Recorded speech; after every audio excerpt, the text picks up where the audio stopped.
This example shows you how to use Excel function to calculate the internal rate of return or IRR of a cash flow stream. So suppose we are provided with this cash flow stream starting from year 0 until year 5. So we need to calculate the IRR, internal rate of return of this cash flow stream.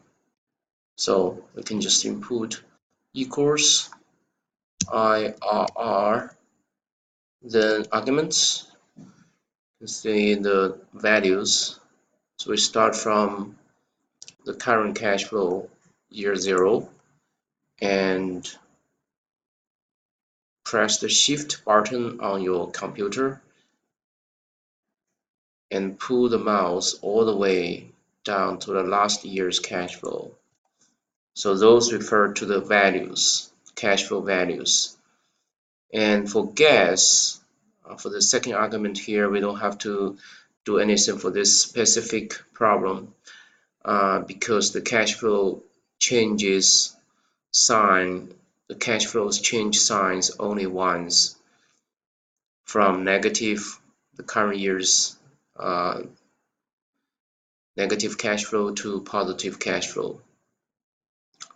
So this suggests that there is only one IRR for this problem, so we don't have to care about this gas value in this specific problem.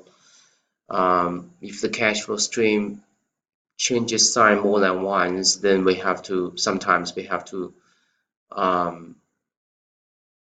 choose a gas value. So this gas value here indicates the starting trial value for the IRR, because what works for the IRR function is similar to the trial and error method we mentioned in this session.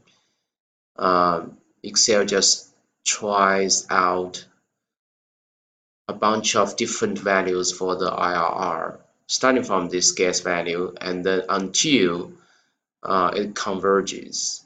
So for this problem, as we mentioned, we don't have to choose that gas value. So just close parentheses and enter. So here it's 41% for the specific cash flow stream. You may want to change the rounding number of decimal places for this problem.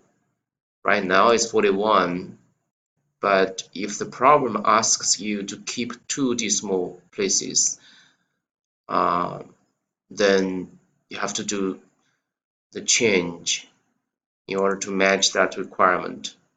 So now it becomes 40.73%.